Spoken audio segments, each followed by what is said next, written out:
আমাদের চ্যানেলে নতুন নতুন পর্ব গল্প পড়তে ও দেখতে চ্যানেলটি সাবস্ক্রাইব করে রাখুন। ক্লাস শেষে ভার্সিটির ক্যাম্পাসে বসে বন্ধুদের সাথে আড্ডা দিচ্ছিলাম। এমন সময় চোখ গেল একটা কালো বোরকা ও মিষ্টি কালারের হিজাব পরিহিতা একটি মেয়ের দিকে।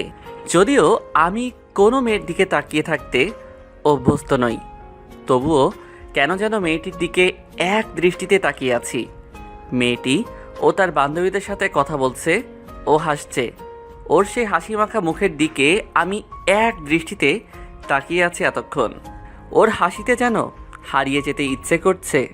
একটা মেয়ে এত সুন্দর করে কীভাবে হাসতে পারে তা আমি জানি না। আপনারা ভাবছেন ও তো হিজাব পরিহিতা, তবে কিভাবে আমি তার মুখ দেখলাম? আসলে সে হিজাব পরেছে ঠিক, তবে মুখ ঢাকা নেই।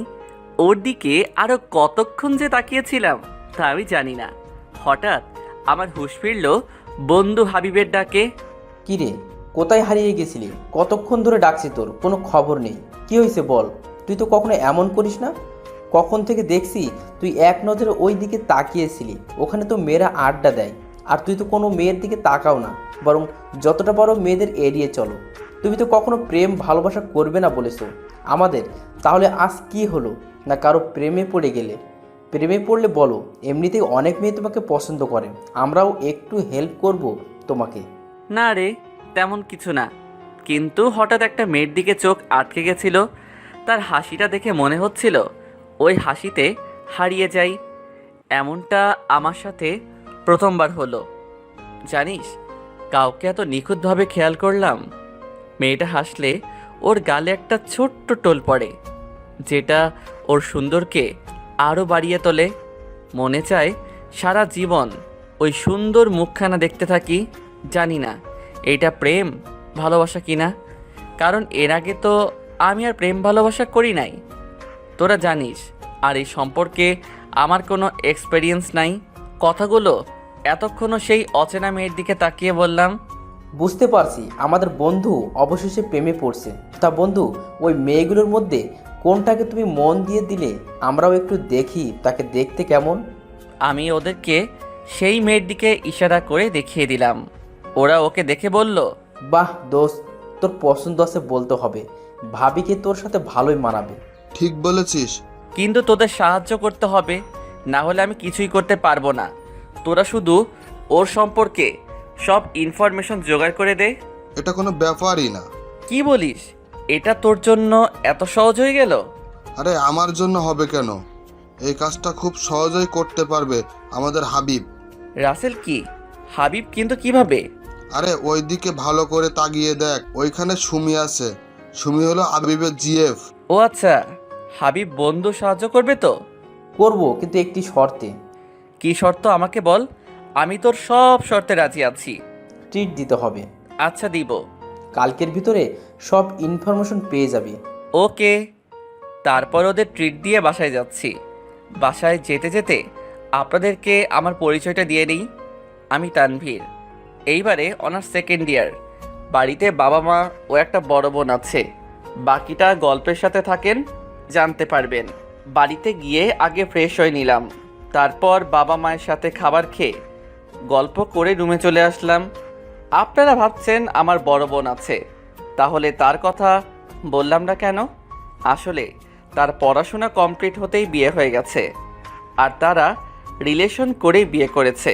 রুমে আইসা শুয়ে আছি, আর শুধু মেয়েটিকে নিয়েই ভাবছি।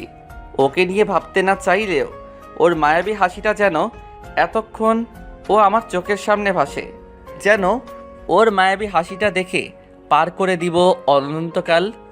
ওকে নিয়ে ভাবতে ভাবতে আমার আজকের দিনটা চলে গেল। রাতে মা বাবার সাথে খাবার খেয়ে নিলাম, তারপর রুমে আইসা ঘুমিয়ে গেলাম। সকাল সকাল ঘুম থেকে উঠে রেডি হয়ে চলে আসলাম ভার্সিটিতে। এতক্ষণ ও ভার্সিটিতে কেউ আসেনি বলেই চলে মাত্র দু একজন আসছে। আমার হারামি বন্ধুগুলো এতক্ষণও কেউ আসেনি, তাই একটু ক্যাম্পাসে হাঁটাচলা করছি। এমন সময় চোখ গেল আমাদের ক্যাম্পাসের ভিতরে একটা বট গাছ আছে, সেটার নিচে বসা একটা মেয়ের দিকে। মেয়েটি আর অন্য কেউ না, কালকের সেই মেয়েটি দেখলাম মেয়েটি একা বসে বই পড়ছে। সম্ভবত ওরও বান্ধবীরা এতক্ষণও আসেনি, তাই হয়তো টাইম পাস করার জন্য বই পড়ছে। তাই আমি ওর পাশে গিয়ে বসলাম। তারপর বললাম, আসসালামু আলাইকুম, আপনি কি এই ভার্সিটিতে নতুন? ওয়ালাইকুম আসসালাম। কেন বলুন তো? না মানে এই ভার্সিটিতে এর আগে দেখিনি তো, তাই। ও আচ্ছা, ইফ ইউ ডোন্ট মাইন্ড, আপনার নামটা কি জানতে পারি? তিথি রহমান। আপনার? তানভীর আহমেদ। নাইস নাম। আপনারও। আচ্ছা, আপনি কোন ক্লাসে পড়েন? Honours second. আপনি? আপনার এক ক্লাস নিচে, নতুন ভর্তি, বুঝতেই পারছেন। ও, আমরা কি ফ্রেন্ড হতে পারি? কিন্তু আপনি তো আমার বড়। আরে তাতে কি, কোনো সমস্যা নেই, আজকে থেকে আমরা ফ্রেন্ড। ওকে ওকে, তাহলে ফ্রেন্ড। ফ্রেন্ড। আমার মাঝে এক অজানা অনুভূতি কাজ করছে। কিছুক্ষণ পর হাত ছেড়ে দিয়ে আমরা দুজন গল্প করছি, আর ও ওর সম্পর্কে বলছে আমাকে। ওর কথা শুনে মনে হলো ওর মনের মাঝে অনেক চাপা কষ্ট রয়েছে। আসলে প্রতিটা মানুষের ভিতরেই কিছু না কিছু চাপা কষ্ট রয়েছে, যেগুলো এতক্ষণ বলতে চাই না। গল্পের সাথে থাকলে এমনিতেই জানতে পারবেন। তারপর আমিও আমার সম্পর্কে ওকে সব কিছু বললাম। তারপর দুজনে গল্প করছিলাম, তখন তিথির বান্ধবীরা আসলো। তারা আমাকে দেখে বলল, কি ব্যাপার, আজকে সূর্য কোন দিক দিয়ে উঠেছে? যে ছেলে কোনো মেয়ের সাথে কথা বলে না, মেয়েদের সবসময় এড়িয়ে চলে, সে নাকি আজকে একটা মেয়ের সাথে 30 মিনিট যাবৎ গল্প করেই চলেছে। কি এমন গল্প করছিলে? আমরাও জানি, আমাদেরকে একটু বলো। আরে তেমন কিছু না, জাস্ট ওনার সাথে ফ্রেন্ডশিপ করলাম, এই আর কি। আসলে আমার বন্ধুরা কেউ আসেনি, তাই সময়টা পার হচ্ছিল না। তখন দেখলাম ও বই পড়ছিল, তাই একটু কথা বলে ফ্রেন্ডশিপ করলাম। আচ্ছা আমি এখন যাই, তোমরা গল্প করো। ওকে। তারপর আমি সেইখান থেকে চলে আসলাম। কিছুক্ষণ পর আমার হারামি বন্ধুগুলো হাজির, ওদের সাথে গল্প করছি। তখন নিলয় বলল, কি বন্ধু, আজকে এত খুশি খুশি লাগছে কেন? সেটা তোদের না জানলেও চলবে। বুঝি বুঝি, কি চলছে তোমার মাঝে? আরে তোরা চুপ কর আর শোন, ওর সম্পর্কে সব খবর। ওর নাম? ওর নাম তিথি, আমাদের এক ক্লাস নিচে পড়ে, নতুন ভর্তি। তুই কি করে জানলি? জানতে হয়, বন্ধু সব জানতে হয়। তাই তো বলি, আজকে আমার বন্ধু এত খুশি কেন? হাবিব, তুই শুধু একটা খবর বল, ও সিঙ্গেল নাকি রিলেশনে আছে? সিঙ্গেল। তাহলে ঠিক আছে, চল এখন ক্লাস করে নেই। চল। এইভাবে কেটে গেল 1 মাসের মতো। এতদিনে আমি তিথির আরও প্রেমে পড়ে গেছি। ওর মিষ্টি গলার স্বরের। একদিন যেন ওর কণ্ঠ না শুনলে আমার ভালো লাগে না। ওর প্রতি অনেক দুর্বল হয়ে গেছি, আর আমাদের বন্ধুত্বের সম্পর্কটা আরও গভীরতায় চলে গেছে। তাই ভাবলাম তিথিকে কালকে প্রপোজ করব। সারা রাত যাবৎ প্র্যাকটিস করলাম ওকে কিভাবে প্রপোজ করা যায়। এইভাবে রাতটা কোনো মতে কাটিয়ে সকালে একটু দেরিতেই ভার্সিটিতে গেলাম। সেখানে গিয়ে যা দেখলাম তাতে আমার হৃদয় যেন কেউ হাতুড়ি দিয়ে বাড়ি দিয়েছে। আমি যেন আমার খুব কাছের কিছু হারিয়ে ফেললাম। অনেক কান্না চলে আসছে। কান্না আসছে কিন্তু কান্না করলাম না। ছেলেদের নাকি কান্না করা বারণ, তাই বুকের কষ্ট বুকে রেখে কান্না আসলেও তা প্রকাশ করছি না। আবার না করেও উপায় নেই, কারণ নিজের ভালোবাসার মানুষটি যখন অন্য একজনকে প্রপোজ করে, এই দৃশ্য দেখে কান্না কান্না আসে, যদিও বা সেটা এক পক্ষ। হ্যাঁ, আপনারা ঠিকই ভাবছেন, তিথি একজনকে প্রপোজ করছে। সে আর কেউ না, এই ভার্সিটির সিনিয়র এক বড় ভাই আবির ভাইকে। আবির ভাই এই ভার্সিটির অধিকাংশ মেয়েরই ক্রাশ ও প্লে বয়। অনেক মেয়ের সাথে রিলেশন করেছে সে, অনেক মেয়ের মন ভেঙেছে সে। ভার্সিটির বড় ভাই হওয়ায় কেউ কিছু বলতেও পারে না তার বিরুদ্ধে। কিন্তু এই রকম একটা ছেলেকে তিথি প্রপোজ করলো কেন? তিথি কি জানে না যে আবির ভাই একটা প্লে বয়? তারপরও কেন তাকে প্রপোজ করলো? অবশ্য করবেই না কেন? আবির ভাই দেখতে শুনতে স্মার্ট একটা ছেলে, যে কোনো মেয়েই তাকে লাইক করবে, তাই হয়তো তিথিও ওকে পছন্দ করে। আমি সেখান থেকে চলে আসব, তখন দেখলাম সোনিয়া আপু আছে। যদিও আবির ভাইয়ের অনেক গপ ছিল, কিন্তু সবচেয়ে বেশি সময় ধরে আবির ভাই সোনিয়া আপুর সাথে রিলেশনে আছে। তাই একটু সেখানে দাঁড়িয়ে দাঁড়িয়ে কি হবে, সবার মতো সেইটা দেখছি। মানে আবির ভাই এখনও তিথির প্রপোজ অ্যাকসেপ্ট করে নাই। আমরা সবাই উৎসাহক দৃষ্টিতে তাকিয়ে আছি কি হবে ওইটা ভেবে। কিন্তু এরপর যা হলো তা দেখে আমি খুশি হব নাকি কান্না করব ভেবে পাচ্ছি না। কারণ আবির ভাই তিথিকে অ্যাকসেপ্ট করেনি, বরং অপমান করে তাড়িয়ে দিয়েছে। আর তিথি কান্না করতে করতে কোথাও চলে যাচ্ছে, আমিও ওর পিছে পিছে ছুটে চললাম। আবার কি না কি করে বসে এইটা ভেবে। তবে এইটা ভেবে খুশি হলাম যে আমার ভালোবাসার মানুষটিকে নিজের করে পাওয়ার একটা সুযোগ অন্তত পেলাম। আজকে ভেবেছিলাম তোমায় প্রপোজ করে নিজের করে নেব, কিন্তু তুমি কি করলে আবির? আমায় অপমান করে তাড়িয়ে দিলে, আবার অপমানও করলে সারা কলেজের সামনে। অনেক কান্না আসছে, চোখ দিয়ে পানি গড়িয়ে পড়ছে, চোখের পানি যেন পাত মানছে না। এইগুলো ভাবছে আর কোনো দিকে না তাকিয়ে চলে আসছে নদীর পাড়ে। আমাদের ভার্সিটির কাছে একটা নদী আছে। তিথির মন খারাপ হলে চলে আসে এইখানে। আমিও চলছি তিথির পিছু পিছু হাঁটতে হাঁটতে চলে আসলাম একটা নদীর পাড়ে। দেখি তিথি একটা ভালো জায়গায় গিয়ে বসে আছে, নদীর দিকে তাকিয়ে আছে আর কি যেন ভাবছে। হয়তো আজকের এইগুলো নিয়েই ভাবছে। আমি ভাবছি এখন ওর কাছে যাওয়া কি ঠিক হবে না কি হবে না। সে যাই হোক, সব ভাবনা বাদ দিয়ে আমিও ওর পাশে গিয়ে বসলাম। কিন্তু ও কোনো কথা বলছে না। হয়তো আমি এসেছি সেই দিকে ওর কোনো খেয়াল নেই। কারণ মানুষের মন যখন খারাপ থাকে, যখন সে কোনো জিনিস নিয়ে ভাবনায় থাকে, তখন তার কোনো দিকে খেয়াল থাকে না। অনেকক্ষণ ধরে আমাদের মাঝে কোনো কথা হলো না, দুজনেই নিশ্চুপ। আমিও নদীর দিকে তাকিয়ে আছি। আমি নীরবতা ভেঙে বললাম, দেখো ওই নদী কত সুন্দর, কত সুন্দর তার স্রোতধারা, কত সুন্দর এই পরিবেশটা। নদীর এই পাড় থেকে ওই পাড়ের কিছুই দেখা যায় না, যায় না ছোঁয়া, শুধু অনুভব করা যায় এই নিস্তব্ধ পরিবেশটাকে। জানো, এই নদী যতদিন বেঁচে আছে ততদিন যেমন তার স্রোতধারা চলবে, ঠিক তেমনই আমাদের জীবনও চলতে থাকবে। হয়তো কখনো বিপদের সম্মুখীন হয়ে, কখনো সুখী হয়ে, প্রিয় মানুষটির সাথে সময় কাটিয়ে। জীবন তো চলতেই থাকবে। এই জীবনে পরিচয় হবে হাজার মানুষের সাথে, হবে তাদের সাথে বন্ধুত্ব, তবে তাদের মধ্যে কেউ হয়ে উঠবে প্রিয়জন। তাদের মধ্যে তুমি কাউকে পাবে বিপদের দিনে, কাউকে পাবে সুখের দিনে। যারা তোমার বিপদের দিনে পাশে থাকতে পারবে তারাই তোমার আসল বন্ধু, বুঝলে? আপনি এখানে ক্লাস করেননি? না, ক্লাসে আজকে মন বসছিল না, তাই এইখানে চলে আসলাম। দেখলাম তুমি এইখানে মন খারাপ করে বসে আছো। জানি তোমার মন খারাপ, এই মুহূর্তে তোমার একা থাকা শ্রেয়, তবে না এসে পারলাম না। কারণ এই একা থাকার মুহূর্তেই মানুষ আত্মহত্যার মতো একটা ডিসিশন মেনে নেয়, অথবা ডিপ্রেশনে চলে যায়, যেটা তার করা উচিত না। বরং সেই সময় ধৈর্য ধরা দরকার হয়, আল্লাহর উপর বিশ্বাস রাখতে হয়। তিনি যা করেন বান্দার মঙ্গলের জন্য করেন। বেশি বেশি করে সময় কাটাতে হয় পরিবারের মানুষগুলোর সাথে, তাতে দূর হয় একাকিত্বের, ডিপ্রেশনের। এতক্ষণ খারাপ লাগছিল, কিন্তু আপনার কথা শুনে মনটা অনেক ভালো লাগছে। এই সময় এরকম একজন বন্ধু পাওয়া ভাগ্যের ব্যাপার। জানেন, বাবা মার একমাত্র মেয়ে আমি। বাবা আর্থিক অবস্থা ভালো, তাই কোনো ইচ্ছাই অপূর্ণ রাখে না আমার বাবা। মাও অনেক ভালোবাসে, আদর করে। ওই যে আবির ভাই, উনি আমার মামাতো ভাই, আমার থেকে 3 বছরের বড়। আমাদের বাসায় 6 মাস পর পর তারা বেড়াতে আসে, আমরাও মাঝে মাঝে যাই। ওনার প্রতি আমার তেমন কোনো ফিলিংস ছিল না, কিন্তু যখন আমি ক্লাস 10-এ পড়ি তখন একবার আমার পা কেটে গিয়েছিল।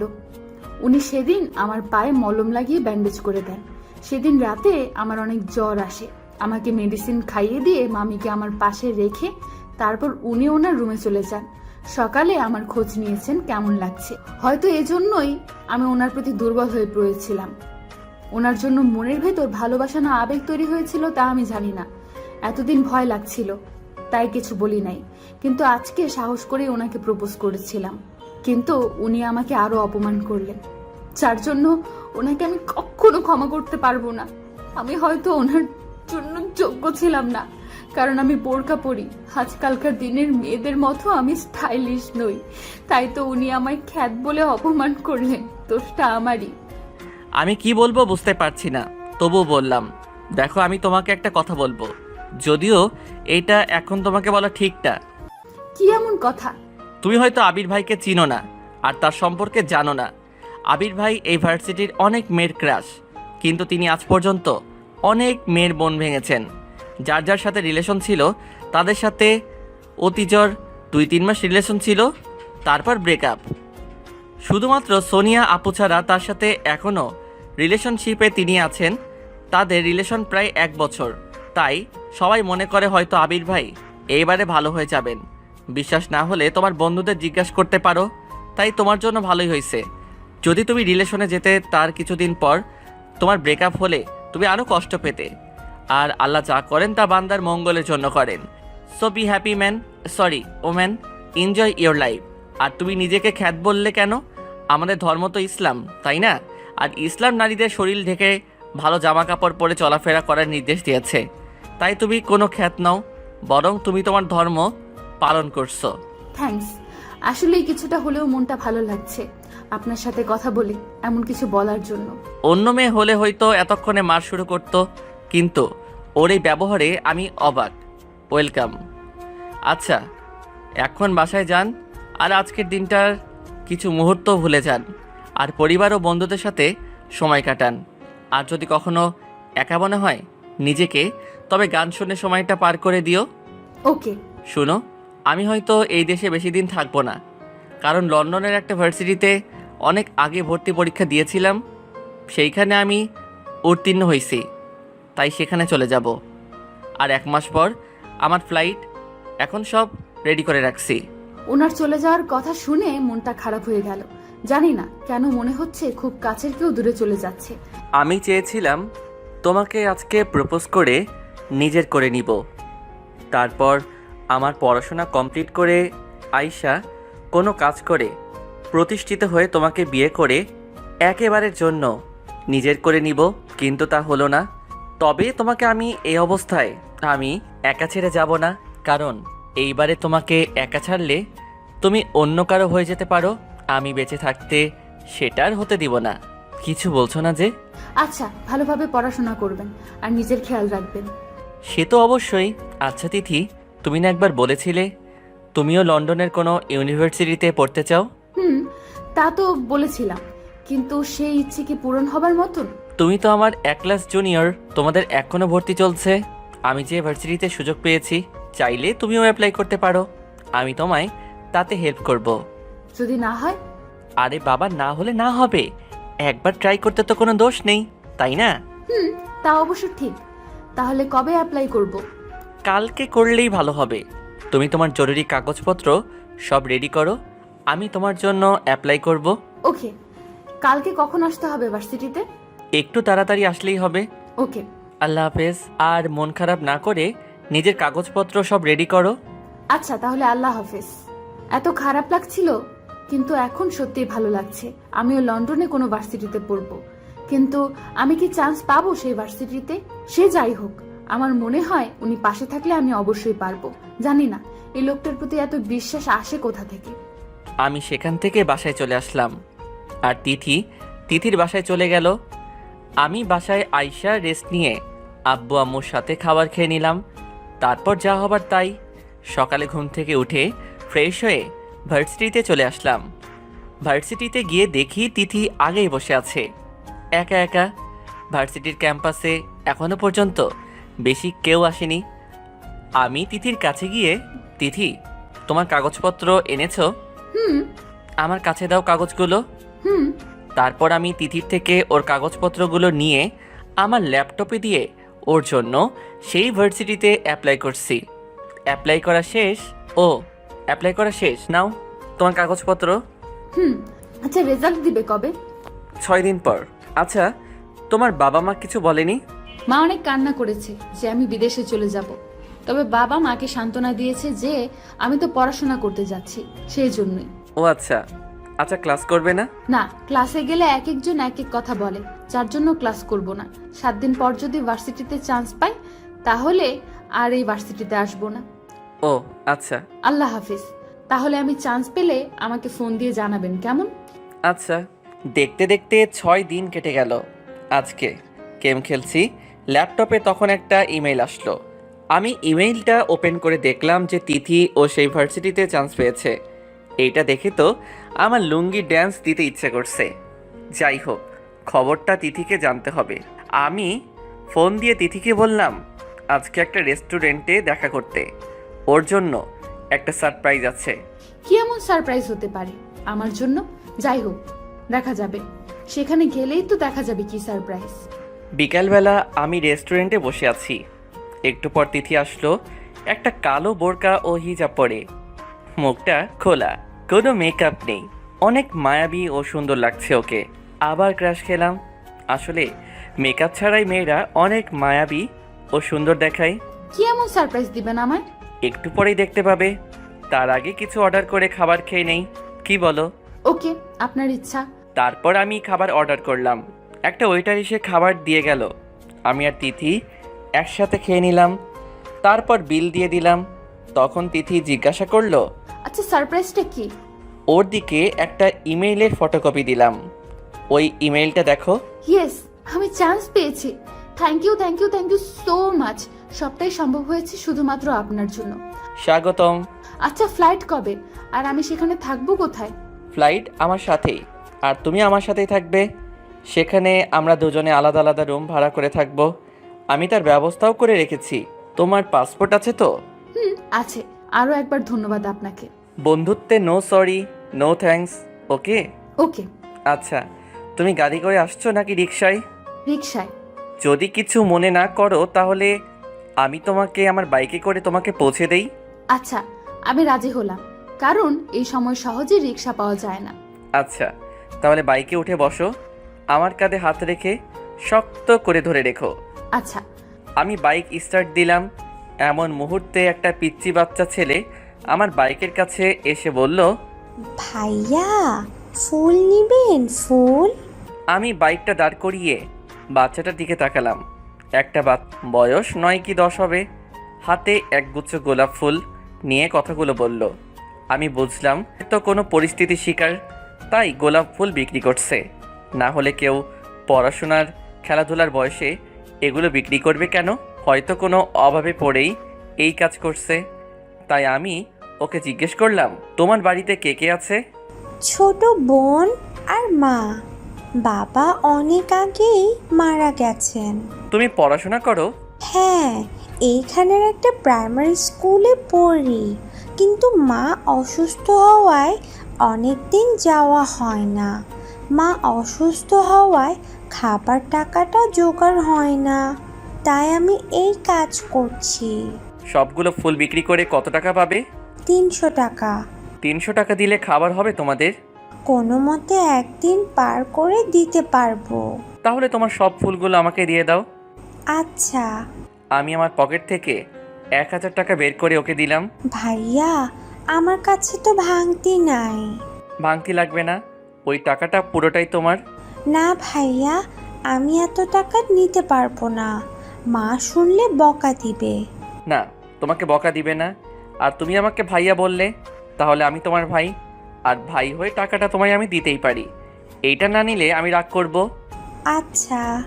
আমি ফুলের গুচ্ছ নিয়ে 2 ভাগ করলাম। তারপর 1 ভাগ ছেলেটিকে দিয়ে বললাম, এইটাও রাখো সাথে। আচ্ছা। তাহলে চলি, আবার পরে এক সময় তোমার সাথে দেখা করব। আচ্ছা ভাইয়া। আসলেই উনি খুব ভালো মানুষ, একদম মাটির মন। আমি এতক্ষণ বাচ্চাটির সাথে কথা বলছিলাম, তাই তিথির দিকে খেয়াল ছিল না। তাই বাইক স্টার্ট দিয়ে তিথিকে বললাম, সরি। কেন? তোমার দেরি হয়ে গেল আমার জন্য। না, ঠিক আছে। আচ্ছা। তারপর আমি বাইক চালাতে লাগলাম। বাইক চালাতে চালাতে তিথিদের বাসার সামনে চলে আসলাম। তিথিকে বাইক থেকে নামিয়ে বিদায় জানিয়ে চলে আসলাম। আসার আগে সেই ফুলগুলো তিথিকে দিয়ে আসলাম। যদিও তিথি বলছিল ওদের বাসায় যেতে, তবুও আমি বললাম আমার একটা কাজ আছে, তাই আর কিছু বলেনি। যার বাইকে আসলি ছেলেটি কে? মা, তোমাকে বলেছিলাম না, সেই ছেলেটিও। ও আচ্ছা, তা তোর ভর্তির কি খবর? মা, আমি চান্স পেয়েছি, এই সামনের মাসেই চলে যেতে হবে। ও আচ্ছা। মা, তুমি মন খারাপ করো না, আমি তো আবার কিছুদিন পর চলে আসব, আর প্রতিদিন তো তোমার সাথে ইমোতে কথা হবেই। আচ্ছা, তুই ফ্রেশ হয়ে আয়, আমি তোকে খেতে দিচ্ছি। না মা, খাবার খাবো না, বাহির থেকে খেয়ে আসছি। আমি এখন রুমে গিয়ে রেস্ট নেই। আচ্ছা। ওই দিকেও আমি বাড়িতে গিয়ে রেস্ট নিচ্ছি আর তিথির কথা ভাবছি। এইবার তিথি, আমি তোমার মনে আমার জন্য জায়গা করে নিবই। আমার আর তোমার মাঝে আমি কাউকে আসতে দিব না। অনেক বেশি ভালোবাসি যে তোমায়। আমি ভালোবাসি, তাই তুমি শুধু আমার তিথি, তুমি শুধুই আমার। তোমার মনের মাঝে আমার জন্য জায়গা যে আমার করতেই হবে। তোমার মনে আমার জন্য সৃষ্টি করব ভালোবাসার অনুভূতির। এইগুলো ভাবছিলাম। দেখতে দেখতে 1 মাস পেরিয়ে গেল। আমাদের আজকে যাওয়ার তারিখ। লন্ডনে আমাকে এগিয়ে দিতে মা, বাবা, আপু ও দুলাভাই আসছে। ও, আপনাদের তো বলা হয় নাই। আপুর নাম রবিনা আর দুলাভাই সালাউদ্দিন ভাই। আর তিথিকে এগিয়ে দিতে ওর সাথে ওর মা বাবা আসছে। তিথি আর আমার পরিবার একসাথে আছে এইখানে। তিথিকে দেখে আপু বলল, এটাই তিথি। আসলে আমি আর আপু বন্ধুর মতন, তাই আপুকে সব বলি। তোর পছন্দ আছে বলতে হবে, তবে তাড়াতাড়ি পটিয়ে ফেল, নাইলে দেখবি অন্য কারোর হয়ে যাবে। দুই ভাই বোন ফিস ফিস করে কি করছো? কিছু না, তোমার না জানলেও চলবে। আমার সমস্ত পরিবার এইখানে রয়েছে। তিথি গিয়ে আমার বাবা মাকে সালাম করলো, তারপর আমার পাশে এসে দাঁড়ালো নিজের ব্যাগটা নিয়ে। আমি দেখলাম তিথির আম্মু কান্না করছে। আসলে সন্তান যদি বাবা মার থেকে দূরে কোথাও যায়, তবে সবচেয়ে বেশি কষ্ট পায় মা। তিথির মা তিথিকে বলল, দেখে শুনে যাস মা, আর সেখানে গিয়ে ভালোভাবে পড়াশোনা করিস। আচ্ছা মা। আমার মেয়েটাকে একটু দেখে রেখো বাবা, তোমার সম্পর্কে অনেক শুনেছি ওর কাছ থেকে। জি আন্টি, আমি যথেষ্ট চেষ্টা করব। আচ্ছা বাবা। তারপর আমিও তিথি সেখান থেকে সবাইকে বিদায় দিয়ে আমরা ইমিগ্রেশন থেকে সব কিছু বুঝে নিয়ে প্লেনে উঠে পড়লাম। প্লেনে আমার আর তিথির সিট একসাথে। প্লেনে বসে আছি, তখন বলল, সবাই নিজ নিজ সিট বেল্ট বেঁধে নিন। তাই আমিও তিথি নিজেদের সিট বেল্ট বেঁধে নিলাম। তিথির সাথে গল্প করলাম অনেকক্ষণ। তারপর খাবার খেয়ে ঘুমিয়ে গেলাম নিজের সিটে। 2 দিন পর আমরা লন্ডন গিয়ে পৌঁছালাম। আমার জানা নেই বাংলাদেশ থেকে লন্ডন যেতে কতদিন লাগে, তাই 2 দিন বসিয়ে দিলাম। আমরা প্লেন থেকে নেমে ইমিগ্রেশন থেকে সব কিছু বুঝে নিয়ে তারপর সেখান থেকে বেরিয়ে একটা ট্যাক্সি নিলাম। ট্যাক্সিটা আমাদের একটা বাড়ির সামনে নামিয়ে দিল। আমি ট্যাক্সি ড্রাইভারকে সেখানকার টাকা দিয়ে বিদায় করলাম। তারপর আমিও তিথি সেই বাড়ির ভিতরে প্রবেশ করলাম। বাড়ির ভিতরটা মোটামুটি সুন্দর। আসলে আমি আগে থেকেই এই বাড়িতে রুম বুক করে রেখেছিলাম। আমি বাড়ির ভিতরে প্রবেশ করে বাড়ির মালিকের কাছে গেলাম। তিনি আমাদের রুমটা দেখিয়ে দিলেন। সেইখানে 2টা বেডরুম, একটা ডাইনিং রুম, একটা রান্নাঘর, 2টা বাথরুম। তারপর আমাদের ফ্ল্যাটটা দেখিয়ে দিয়ে বাড়ির মালিক চলে গেলেন। আমি তিথিকে বললাম, তোমার যে রুমটা পছন্দ হয় তুমি নিতে পারো। ধন্যবাদ। তিথি একটা রুমে চলে গেল, আমিও আরেকটা রুমে চলে আসলাম। আমি রুমে গিয়ে ব্যাগ থেকে কাপড় বের করে ফ্রেশ হতে চলে গেলাম। ফ্রেশ হয়ে আইসা নিজের রুমটা সুন্দর করে গুছিয়ে নিলাম। তারপর অনেক ক্লান্ত লাগছিল, তাই ঘুমিয়ে গেলাম। ঘুম ভাঙল তিথির ডাকে। আসলে দরজা খোলা রেখেই ঘুমিয়ে গিয়েছিলাম। তিথি, তুমি এইখানে? কিছু লাগবে? না মানে একলা একলা রুমে ভালো লাগছিল না, তাই আপনার রুমে আসলাম। দেখি আপনি ঘুমাচ্ছেন। প্রথম ভেবেছিলাম ডাকবো না, কিন্তু একলা একলা ভালো লাগছিল না, তাই ডাক দিলাম। সরি। আচ্ছা ঠিক আছে। আচ্ছা তুমি এইখানে বসো, আমি ফ্রেশ হয়ে আসছি। আচ্ছা। আমি ফ্রেশ হয়ে চলে আসলাম ওর কাছে। তারপর ওকে বললাম, কি সাহায্য করতে পারি আমি তোমার? রুমে একা একা বসে ভালো লাগছে না, চলুন না বাইরে কোথাও ঘুরে আসি। আর তাছাড়া কালকে ভর্তি হয়ে গেলে পড়াশোনা এর একটা চাপ পড়ে যাবে, তখন ঘুরতে অতটা ভালো লাগবে না। আচ্ছা তুমি তোমার রুমে গিয়ে রেডি হও, আমিও রেডি হয়ে নিচ্ছি। আচ্ছা। তিথি ওর রুমে চলে গেল। আমি জামা কাপড় পরে রেডি হয়ে নিলাম। তারপর তিথিকে ডাকতে গেলাম। তিথি বলল 5 মিনিট লাগবে। আমি অপেক্ষা করছি। অপেক্ষা করতে করতে 30 মিনিট পেরিয়ে গেলে তিথি আমার সামনে আসে। আমি ওকে দেখে হা করে তাকিয়ে আছি। তিথি আমার কাছে এসে বলল, কি দেখছেন এভাবে? ওর কথায় ভাবনার জগৎ থেকে বেরিয়ে আসলাম। না ইয়ে মানে কিছু না। আচ্ছা, আমাকে কেমন লাগছে? ওর দিকে তাকিয়ে বললাম, পরীর মতো। সত্যি? তারপর আমি তিথিকে নিয়ে ঘুরতে লাগলাম। একটা পার্কে গেলাম আমরা। সেখানে অনেক মানুষ আছে, তবে লাভার্সের সংখ্যাই বেশি। আমরা দুজনে গিয়ে পার্কের একটা বেঞ্চে বসলাম। দুজনে বসে সেইখানে কিছুক্ষণ গল্প করলাম। গল্প করতে করতে বিকাল থেকে সন্ধ্যা হয়ে আসলো, তাই আমি আর তিথি বাসায় ফিরে যাচ্ছি। বাসায় ফেরার আগে একটা রেস্টুরেন্ট থেকে খাবার খেয়ে নিলাম। খাবার খেয়ে কিছু খাবার রাতের জন্য কিনেও নিলাম, কারণ রাতের খাবার বানানো হয় নাই। সেই জন্য বাসায় ফিরে তিথির রুমে চলে গেল, আর আমি আমার রুমে চলে আসলাম। তারপর ফ্রেশ হয়ে কিছুক্ষণ ফেসবুকিং করলাম। রাত 2-3টা, বাংলাদেশ সময় 11টা PM। তখন তিথি বলল, খাবার খেতে আসুন। আচ্ছা তুমি যাও, আমি আসছি।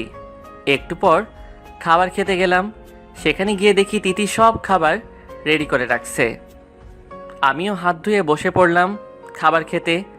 আমি খাবার খাওয়া শেষে তিথিকে বললাম, সপ্তাহে আমি 3 দিন রান্না করব, আর 4 দিন তুমি রান্না করো প্লিজ। আপনি যে রান্না করবেন, আপনি রান্না জানেন? একজন বুয়া রাখবো, সে রান্না করবে। দরকার নেই, আমিই করব। আপনি শুধু বাজার করে আনবেন, আর মাঝে মাঝে আমাকে একটু সাহায্য করবেন। আমি মনে মনে খুশি হলাম, কারণ বিয়ের আগে কজন মানুষ পারে তার ভালোবাসার মানুষটির হাতে রান্না প্রতিদিন খেতে। আর আমার কষ্টটাও একটু দূর হবে। তোমার কষ্ট হবে অনেক। না, আমি পারবো। আমি বাড়িতে থাকতে মাঝে মাঝে আম্মুর সাথে রান্না করতাম। ও আচ্ছা, গুড নাইট। Good night. তারপর আমি আমার রুমে আইসা দরজা বন্ধ করে ঘুমিয়ে গেলাম। সকালে অ্যালার্মের শব্দে ঘুমটা ভেঙে গেল।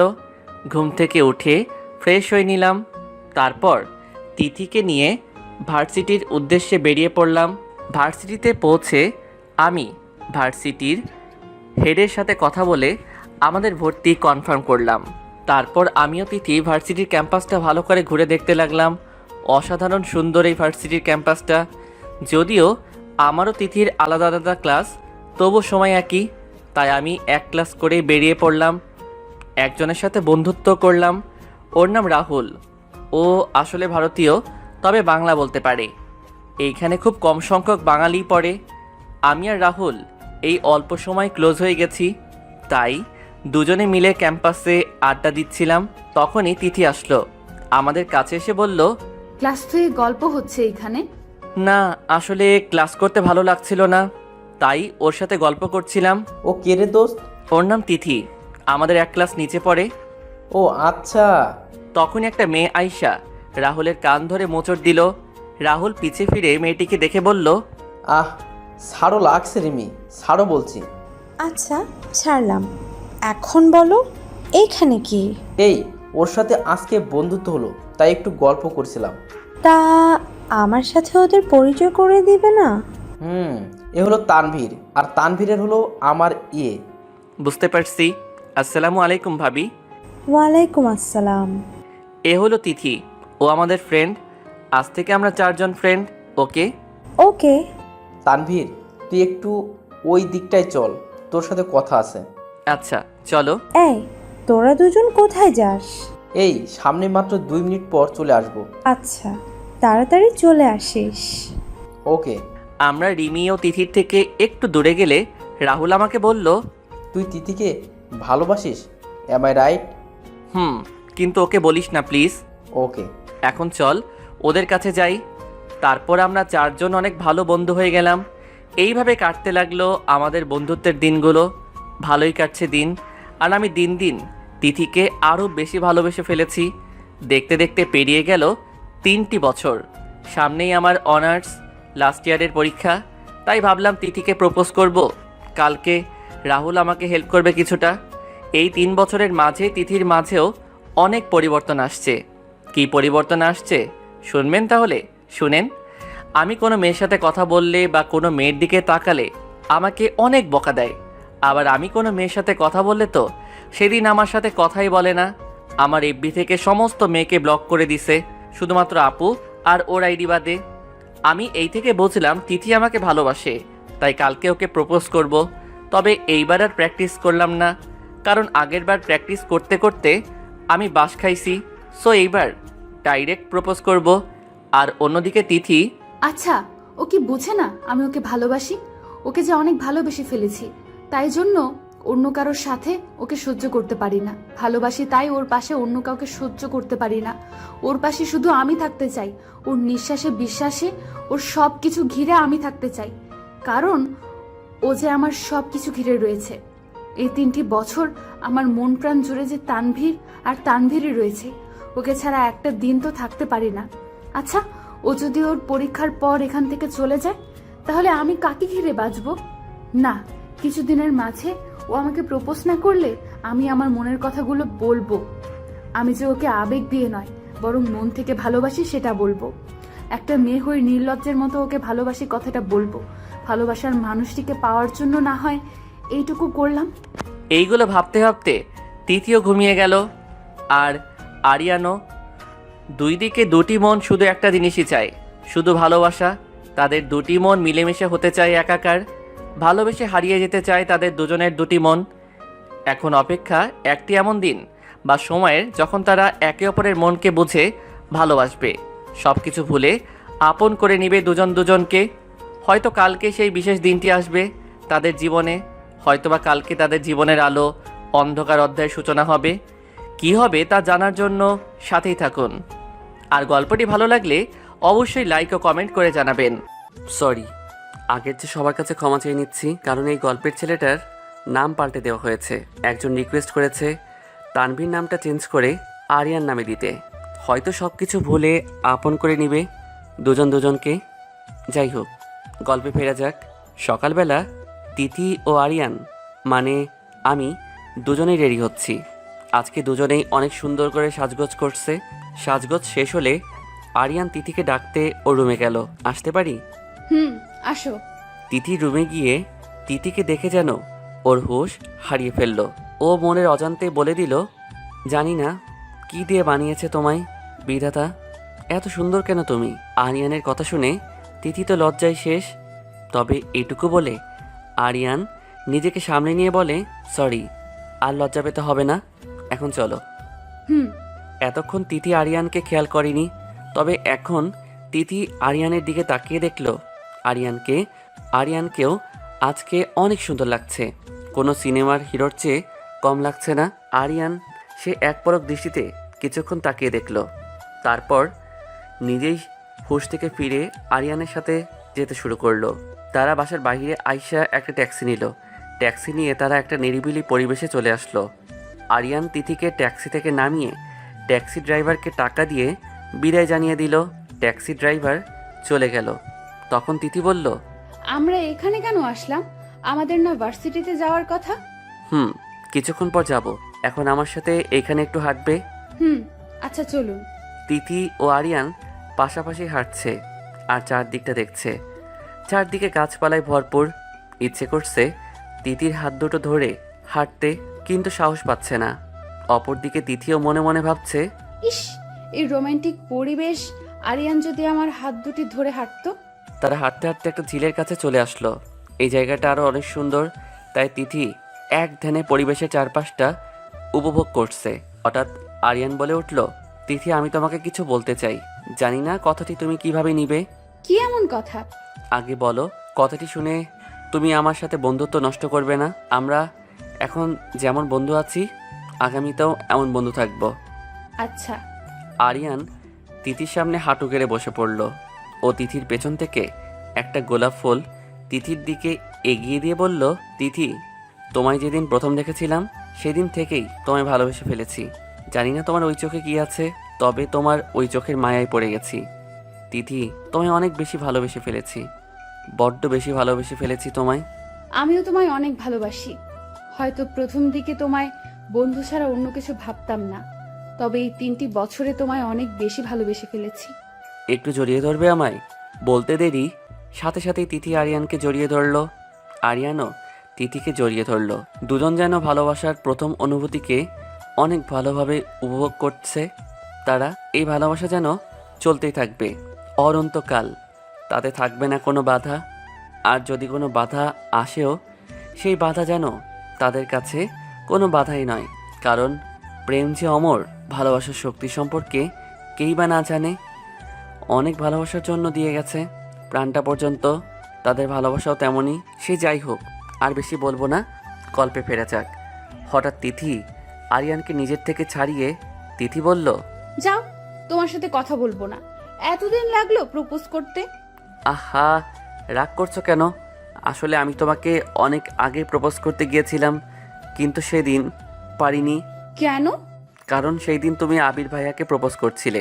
যদিও আবির ভাইয়া না করে দেওয়ার পরে প্রপোজ করতে পারতাম, তবুও করিনি। কারণ তখন তোমার একটা ভালো বন্ধুর দরকার ছিল, যে তোমার মনের অবস্থা বুঝে তোমায় ভালো উপদেশ দিতে পারবে। তাই আমি সেই ভালো বন্ধু হয়েই তোমার সামনে গেলাম। এতদিন নিজের মাঝে ভালোবাসাটাকে রেখে শুধু তোমায় মন থেকে ভালোবেসে গেছি।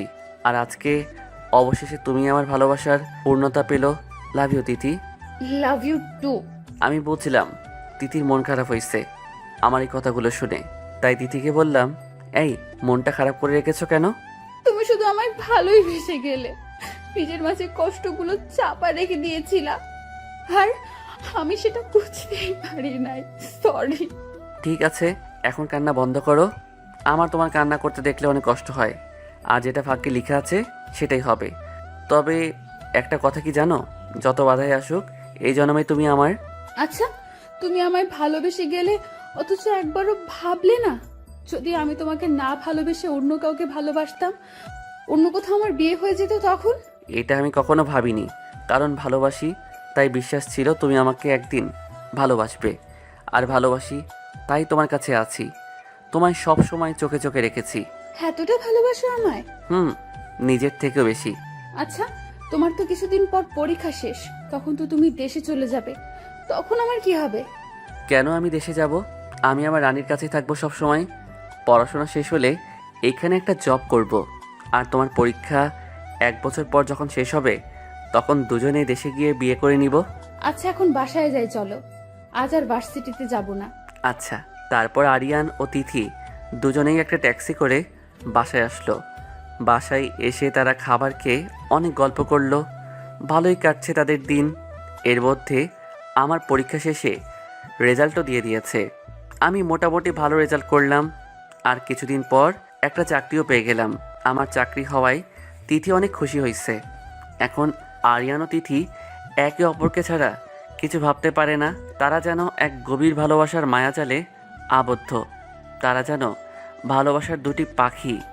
থাক না তারা তাদের মতো ভালোবাসার দুটি পাখি হয়ে। তাদের ভালোবাসা নিয়ে এইবারে গল্পে ফেরা যাক। তাদের মধ্যে চলতে থাকে ভালোবাসা, খুনসুটি, সম্পর্কের মান অভিমান। তবে তাদের মধ্যে ছিল না ভালোবাসার মানুষটির প্রতি কোনো অভিমান অবহেলা। দেখতে দেখতে 1 বছর কেটে গেল। তিথির পরীক্ষা শেষ হইয়া গেল। তিথি ভালো রেজাল্ট করে পাশ করেছে। আর আরিয়ান যে কোম্পানিতে চাকরি করত, সেই কোম্পানি বাংলাদেশে একটা ব্রাঞ্চ চাকরি নিয়েছে। অবশ্য কোম্পানির চেয়ারম্যান তাকে হেল্প করেছে, কারণ তিনি আরিয়ানের মতো একজনকে হারাতে চান না। আজ তিথি ও আরিয়ান দেশে ফিরছে, তাদের জন্য অপেক্ষা করছে তাদের ফ্যামিলির সব সদস্যরা ও কিছু বন্ধু। ফ্লাইট বাংলাদেশের বিমানবন্দরে অবতরণ করলে কিছুক্ষণ পর আরিয়ান ও তিথি ইমিগ্রেশন থেকে আরিয়ান ও তিথি তাদের জিনিসগুলো বুঝে নিয়ে সেখান থেকে বেরিয়ে পড়ে। তারা বাহিরে আসতেই তাদের ফ্যামিলির লোকজন তাদের ঘিরে ধরে। আরিয়ানের আম্মু আরিয়ানকে কাছে এসে জড়িয়ে কান্না করে দেয়। আসলে মা তো, তাই আরিয়ানের আব্বু আম্মু আরিয়ানকে ভালো মন্দ জিজ্ঞেস করে, আর তিথিকেও জিজ্ঞেস করে সে কেমন আছে। আলহামদুলিল্লাহ, ভালো আছি আন্টি। তা বাবা, তোমাদের সেখানে কোনো অসুবিধা হয়নি তো? না আঙ্কেল। আচ্ছা, ওরা এখানে দাঁড়িয়ে থাকবে নাকি ওরা এসেছে ওদের বাসায় নিতে হবে? তো চলুন। তারপর আরিয়ানকে নিয়ে আরিয়ানের বাবা মা সেখান থেকে চলে আসে, আর তিথিকে নিয়ে তিথির বাড়ির লোক তিথিদের বাড়িতে চলে যায়। বাড়িতে আসতে আসতে বিকাল হয়ে যায়। আমি বাড়ির ভিতরে যেতেই আপু বলল, কি রে ভাই, এই বোনটাকে ভুলে গেলি? তোমাকে ভুলি কিভাবে? তুমি তো আমার জানের আপু।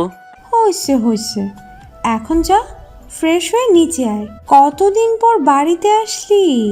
আচ্ছা, তিথির সাথে তোর সেটিং হয়েছে? তাহলে আমাকে ট্রিট দিতে হবে। ট্রিট দিতে পারবো না, তবে তোকে তোর জন্য আনা জিনিসগুলো দিব। আচ্ছা, তাহলে ফ্রেশ হয়ে নিচে খেতে আয়। আচ্ছা। তারপর আমি আমার রুমে চলে আসলাম। রুমে আইসা ফ্রেশ হয়ে নিলাম। ফ্রেশ হয়ে নিচে খেতে গেলাম। আজ আবার অনেক দিন পর আব্বু আম্মুর ও আপু দুলাভাইয়ের সাথে একসাথে খাবার খাচ্ছি। সে যে এক আলাদা অনুভূতি। মনের মাঝে যেটা প্রকাশ করতে আমি কোনো বইয়ের ভাষার মতো করতে পারবো না। খাবার শেষে আব্বু আম্মুর সাথে অনেকক্ষণ গল্প করলাম, আর সেখান থেকে আনা জিনিসগুলো তাদের দিলাম। তারপর আমার রুমে চলে আসলাম। রুমে আইসা তিথিকে ফোন দিলাম। তিথি ফোন রিসিভ করলে, হ্যালো তিথি। কলিজা বলো। কি করো? খাবার খাইছো? তুমি খাইছো কলিজা? কি করো? শুয়ে শুয়ে আমার কলিজার সাথে কথা বলি। তারপর তিথির সাথে অনেকক্ষণ কথা বলে বললাম, তিথি কালকে বিকালে নদীর পাড়ে আসো, তুমি আর আমি গল্প করব, আর তোমাকে দেখতে ইচ্ছে করছে অনেক। আগেই ভালো ছিল, দুজন দুজনকে সারাদিন দেখতে পারতাম, তাই না? আচ্ছা ঘুমিয়ে পড়ো। আল্লাহ হাফেজ, কালকে দেখা হবে। আচ্ছা। তারপর ফোন রেখে ঘুমিয়ে গেলাম। আর আমার চাকরিতে জয়েন করতে হবে 7 দিন পর, তাই এই 7 দিন ঘুরে বেড়াবো। সকালবেলা ঘুম থেকে উঠে ফ্রেশ হয়ে নাস্তা করতে গেলাম। তখন আরিফা বলল, রুবিনা আপুর আর দুলাভাইয়ের 5 বছরের মেয়ে। মামা, আমাকে আমার জন্য আনা জামা কাপড় আর চকলেটগুলো দাও। আমি তো তোমার জন্য কিছু আনিনি। আরিফাকে কোলে নিয়ে ওর চোখের পানি মুছে দিয়ে বললাম, তোমার মামা তোমার জন্য অনেকগুলো চকলেট আর তোমার জন্য জামা কাপড় এনেছে।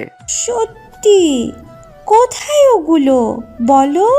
তোমার আম্মুর কাছে দিয়েছি, তার কাছ থেকে নিয়ে নিও। আরিফা আমার কপালে একটা চুমু দিয়ে আচ্ছা বলে চলে গেল। আমি নাস্তা শেষ করে আমার পুরনো কলেজের হারামি বন্ধুদের সাথে আড্ডা দিতে চলে গেলাম। আমি সেখানে গিয়ে দেখি আমার বন্ধুগুলো আগে থেকেই বসে আছে। আমি ওদের কাছে গিয়ে, আসসালামু আলাইকুম বন্ধুরা, কেমন আছো? জি আলহামদুলিল্লাহ ভালো। তা কেমন আছো? ভালোই। তারপর ওদের সাথে অনেকক্ষণ গল্প করছি। তখন হাবিব বলল, বন্ধু তিথির কি খবর? তোদের সেটিং হয়েছে? রে, সে তো 1 বছর ধরে আমরা দিব্যি প্রেম করে বেড়াচ্ছি। কি 1 বছর ধরে প্রেম করছিস আর আমাদের জানালি না? সরি রে, তোদের নম্বর ছিল না। আচ্ছা এখন ট্রিট দে। আচ্ছা। তারপর আর কি, পকেট থেকে 3000 টাকা গায়েব। ওদের ট্রিট দিয়ে গল্প করে বাসায় চলে আসলাম। বাসায় এসে ফ্রেশ হয়ে লাঞ্চ করে নিলাম। তারপর এক ঘুম দিলাম। বিকেলবেলা ঘুম থেকে উঠে ফ্রেশ হয়ে নামাজ পড়ে নিলাম। নামাজ পড়ে নদীর পাড়ে চলে গেলাম। নদীর পাড়ে গিয়ে দেখি তিথি আগে থেকে বসে আছে। আমি গিয়ে পিছন থেকে ওর চোখ ঢেকে ধরলাম। তখনও বলল, আমি জানি এটা আমার কলিজা, এখন ছাড়ো। কি করে বুঝলে? অন্তরের অনুভূতি থেকে। তাই? তারপর আমি আর তিথি পাশাপাশি নদীর পাড়ে বসে একসাথে গল্প করছি। সে কি অনুভূতি বলে বোঝানো যাবে না। যারা প্রেমিক প্রেমিকা তারাই একমাত্র সেই অনুভূতি প্রকাশ করতে পারবে। আমি আর তিথি গল্প করছি আর আমাদের ভবিষ্যৎ নিয়ে কল্পনা করেছিলাম। তখন কেউ পিছন থেকে আমার কলার ধরে টান দিল। আমি পিছনে ফিরে দেখি আবির ভাই। আমি আবির ভাইকে বললাম, আবির ভাই কলারটা ছাড়ুন। কলার ছাড়বো না, তুই কি করবি? ভাই কলার ছাড়ুন, না হলে ভালো হবে না। আমি কলার ছড়িয়ে নিয়ে বললাম, ভবিষ্যতে এরকম কিছু করার চেষ্টা করবেন না। ভাগ্যিস আপনি আমার বড় ভাই, তাই রেসপেক্ট করছি। যদি কিছু করি তবে কি করবি? মারবি আমায়? এইটা বলে আমায় একটা থাপ্পড় দিল। তখনই তিথি আসে। আবির ভাইয়ার গালে একটা থাপ্পড় বসিয়ে বলে, কোন সাহসে আপনি ওর গায়ে হাত দিলেন? ও তোমার সাথে বসেছিল তাই। ও আমার সাথে বসে থাকলে আপনার সমস্যা কি? আমি আরিয়ানকে ভালোবাসি আর আরিয়ানও আমায় ভালোবাসে, তাই আমরা যা করি তাতে আপনার কি? আমিও তোমার ভালোবাসি। ভালোবাসেন সেটা কখনো সম্ভব না মিস্টার আবির। এই জীবনে তিথি শুধু আরিয়ান আর আরিয়ান শুধুই তিথির, বুঝলেন? আর আপনি ভালোবাসার কিছু বোঝেন? আজ পর্যন্ত কত মেয়ের অভিশাপ আপনার গায়ে লেগেছে তা খেয়ে জানে, আর আমার পক্ষে আপনাকে ভালোবাসা কখনো সম্ভব না। আমি তিথির কথাগুলো শুনে অনেক খুশি হলাম, তাই আবির ভাইকে আর কিছু বললাম না। কিছুক্ষণ পর আবির ভাই বলল, তোদের আমি এক হতে দিব না, দাঁড়া, তোদের আমি আলাদা করেই ছাড়বো। এইটা বলেই তিথি আমাকে জড়িয়ে ধরে বলল, আমাকে ক্ষমা করে দাও আরিয়ান, সব আমার জন্যই হয়েছে। না, এতে তোমার কোনো দোষ নাই। আর সন্ধ্যা হয়ে গেছে, চলো বাসায় যাই। আর আজকে যা ঘটলো ভুলে যাও, আর আমাদের আলাদা কেউ করতে পারবে না। তারপর আমি তিথিকে ওর বাসায় পৌঁছে দিয়ে আমার বাসায় চলে আসলাম। রাতে খাবার খেয়ে তিথির সাথে কথা বলে ঘুমিয়ে গেলাম। ও আপনাদের তো বলাই হয়নি, এই কয়েকদিনে বাবা মাও জেনে গেছে আমি আর তিথি একে অপরকে ভালোবাসি। তাই তারা ঠিক করেছে কিছুদিন পরে আমার আর তিথির বিয়ের কথা বলবে তিথির বাবা মায়ের সাথে। সকালে তিথি ঘুম থেকে উঠে ফ্রেশ হয়ে খেতে বসে। তখন তার আব্বু বলে, তিথিমা, আমি আর তোর মা ভেবেচিন্তে তোর সাথে আবিরের বিয়ে ঠিক করেছি। তোর মামা কল করে তোদের বিয়ের কথা বলল, আমিও আর না করতে পারলাম না। তাছাড়া আবির বলল তোরা নাকি একে অপরকে ভালোবাসিস, আর আমিও ভেবে দেখলাম আবির দেখতে শুনতে ভালো, আর ভালো ছেলে আশা করি। এই বিয়েতে তোর মত আছে। এই কথা শোনা মাত্র তিথি সেখান থেকে উঠে চলে আসলো মন খারাপ করে। আমার মেয়েটা মনে হয় লজ্জা পেয়েছে। ওর মুখ দেখে আমার কিন্তু তা মনে হলো না। তাহলে তিথিকে গিয়ে জিজ্ঞেস করো। তবে এই বিয়েতে ওর রাজি থাকা চাই।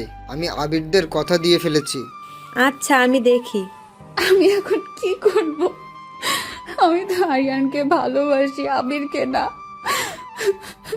আমি তো আরিয়ানকে ছাড়া বাঁচবো না। আমার প্রতি নিঃশ্বাসে যে এখন শুধু আরিয়ানের অস্তিত্ব খুঁজে পাই। না, আমি আরিয়ানকে ছাড়া অন্য কারো হাত ধরতে পারবো না। দরকার পড়লে এই জীবন আমি আর রাখবো না। কিন্তু আমি যে আরিয়ানকে ভালোবাসি সেটা বাবাকে জানাতে হবে। কিন্তু কিভাবে? কি হলো তিথি, তুই কি এই বিয়েতে খুশি না? তুইও তো আবিরকে ভালোবাসিস। না আম্মু, আমি আবিরকে না, আরিয়ানকে ভালোবাসি।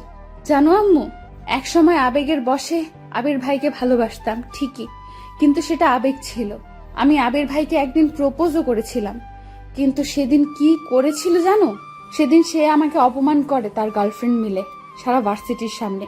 সেদিন আমার বুকটা চিরে অনেক কান্না আসছিল, কিন্তু সেই কান্না দেখার মতো কেউ ছিল না সেই সময় দরকার ছিল আমার ভালো একজন বন্ধু, যে আমাকে একটু সান্ত্বনা দিবে। কিন্তু এমন কেউ আমাকে সান্ত্বনা দিতে আসেনি। সেদিন অনেকবার ভেবেছিলাম এই জীবনটা আমি শেষ করে দিব, কিন্তু পারিনি। সেদিন আমার পাশে বন্ধুর মতো একজনকে পেয়েছিলাম। সে কে জানো? হ্যাঁ, সে আমার ভালোবাসা আরিয়ান। সেদিন আমার কাছে ও শুধু বন্ধুই ছিল, কিন্তু ধীরে ধীরে ওর সাথে থাকতে থাকতে কখন যে ওকে মনের জায়গা দিয়ে দিয়েছি নিজেও জানি না। হ্যাঁ, ওর মতো এরকম সৎ মানসিকতার মানুষকে ভালো না বেশে আমি আর পারিনি। এখন আরিয়ান আমার প্রতিটা নিঃশ্বাস জুড়ে। আমি ওকে ছাড়া বাঁচবো না। জানো মা, আমি আবির ভাইয়ের সাথে অন্য কোনো মেয়েকে দেখলে সহ্য হতো, কিন্তু আরিয়ানের সাথে অন্য কোনো মেয়ে কথা বললে আমার অনেক কষ্ট হয় মা।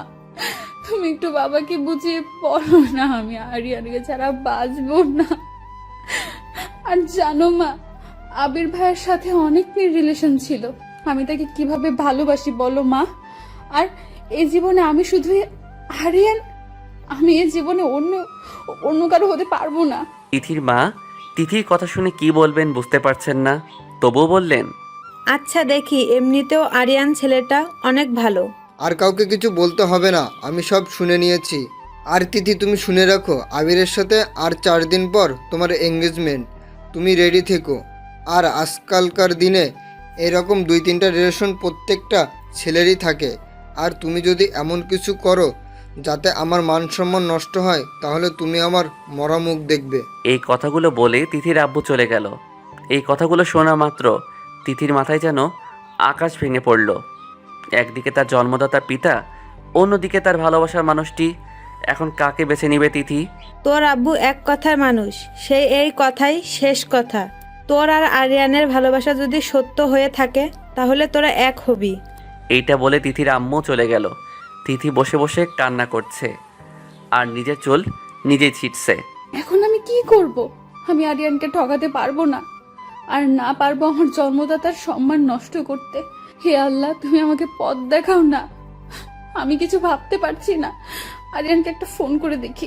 আসসালামু আলাইকুম কলিজা। ওয়ালাইকুম আসসালাম। কি হয়েছে কলিজা, তোমার কণ্ঠ অন্যরকম লাগছে কেন? আমি এখন কিছু বলতে পারবো না।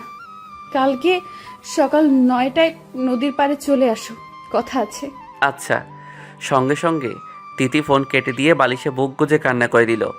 আর অন্যদিকে আরিয়ান ভাবছে, কি এমন কথা হতে পারে যা ফোনে বলা যায় না? কোনো বিপদ হলো না তো? না না, আমি এসব কি ভাবছি? রাত পেরিয়ে সকাল হলো। তিথি নিদ্রাহীনভাবেই রাত পার করে দিল। আরিয়ানও টেনশনে অনেক রাত পর্যন্ত জেগেছিল, কিন্তু মধ্যরাতে ঘুমিয়ে পড়েছে। সে যাই হোক, সকাল 9টা বাজে। তিথি ও আরিয়ান দুজনেই দাঁড়িয়ে আছে নদীর তীরে। আরিয়ান তিথির চোখের দিকে তাকিয়ে দেখে তিথির চোখ দুটি ফুলে আছে। মনে হয় সারা রাত না ঘুমিয়ে কান্না করেছে। আরিয়ান, বাবা আমার বিয়ে ঠিক করেছে আবিরের সাথে। তুমি কিছু করো, আমি তোমাকে ছাড়া অন্য কাউকে ভালোবাসতে পারবো না, আর আমার স্বামী হিসেবে মেনে নিতে পারবো না। বাবা বলেছে বিয়ে না করলে আমি নাকি বাবার মরা মুখ দেখবো। তুমি কিছু করো। এইটা বলেই তিথি আমার বুকে মুখ গুজে কান্না করে দিল। কথাটা শোনার পর যেন আরিয়ানের সব কিছু থমকে গেছে। সে না পারছে তিথিকে সান্ত্বনা দিতে, না পারছে নিজেকে বুঝ দিতে। কী করেই বা পারবে? এত বছরের সম্পর্ক তাদের, সেই সম্পর্ক বিচ্ছিন্ন হলে, তিথি চলে গেলে সে কী নিয়ে বাঁচবে? না না, আমি তিথিকে ছাড়া বাঁচব না। আরিয়ানের চোখ থেকেও অশ্রু নোনা জল গাল বয়ে গড়িয়ে পড়ছে। তবুও সে নিজেকে সামনে নিয়ে চোখের জল মুছে তিথিকে বলল, তিথি তুমি কোনো চিন্তা করো না, এই জীবনে শুধু তুমি আমার আর আমি তোমার। তুমি যদি আমার না হও তবে আমি সব কিছু শেষ করে দিব। আর এটা আমাদের ভালোবাসার পরীক্ষা, এই পরীক্ষায় আমাদের উত্তীর্ণ হতেই হবে। আচ্ছা, এঙ্গেজমেন্ট কত তারিখে? আর 3 দিন পরেই। আচ্ছা, আমি দেখছি কি করা যায়, তুমি টেনশন করো না। চলো তোমায় বাসায় পৌঁছে দেই, তারপর দেখি কি করা যায়। তবে তুমি মনে রেখো, তুমি আমার না হলে আমি জীবন শেষ করে দিব। এইরকম কথা মুখেও আনবে না। এখন চলো। তারপর আরিয়ান তিথিকে বাসায় পৌঁছে দিয়ে নিজেও নিজের বাসায় চলে আসলো। বাসায় আয়শা ভাবছে কি থেকে কি করা যায়। আমিও যে তিথিকে ছাড়া বাঁচতে পারবো না, সে যে আমার সব কিছু জুড়ে রয়েছে, তাকে পাবার জন্য সব কিছু আমি করতে পারি। সে যদি আমার না হয় তাহলে এ জীবন রেখে কী লাভ? তাকে আমি নিজের করে নিবই। কিন্তু কি করা যায়, কোথা থেকে শুরু করা যায়, কিছুই মাথায় আসছে না। না, আমাকে কিছু না কিছু তো ভেবেচিন্তে বের করতেই হবে। না ভেবে চিন্তে তো কিছু করতে পারবো না। তাহলে কি তিথি আমার হবে না? তিথি শুধু এই জন্মে আমার। তিথিকে পাওয়ার জন্য আমি সব কিছু করব, কিন্তু এখন কি করা যায়, কি করা যায় সেটাই ভাবছি, কিন্তু কিছুই মাথায় আসছে না। শুধু ভয় হচ্ছে তিথি যদি আমার না হয়, তিথি যদি আমার থেকে হারিয়ে যায়, তবে আমি কি নিয়ে বাঁচবো? আমি যে শেষ হয়ে যাব। কারণ তিথি যে আমার প্রতিটা নিঃশ্বাসে জড়িয়ে রয়েছে। আমাকে কিছু একটা করতেই হবে। আর 3 দিন পর ওদের এঙ্গেজমেন্ট, তার আগে কিছু একটা করতে হবে। এইগুলো ভাবছি। ভাবতে ভাবতে কখন যে দুপুর হয়ে গেল বুঝতে পারলাম না। দুপুরবেলা গোসল করে নামাজ পড়ে মোনাজাতে আল্লাহর কাছে তিথিকে চাইলাম। খাবার খেতে যাচ্ছি না দেখে কিছুক্ষণ পর আপু আসলো খাবার নিয়ে। আপু এসে বলল, কি রে ভাই, তুই খাবার খেতে আসলি না কেন? আর তোকে সকালবেলা বাহির থেকে আসার পর থেকে দেখছি তোর মন খারাপ। তুই মনে হয় কিছু নিয়ে টেনশনে আছিস, আমাকে বল। কেন আপু, আমার না অনেক কষ্ট হচ্ছে, বুকটা ফেটে যাচ্ছে। মনে হয় আমি তিথিকে হারিয়ে ফেলবো। আমি যে ওকে অনেক ভালোবাসি রে আপু, ওকে ছাড়া আমি কি করে বাঁচবো? কি, তিথিকে হারিয়ে ফেলবি মানে?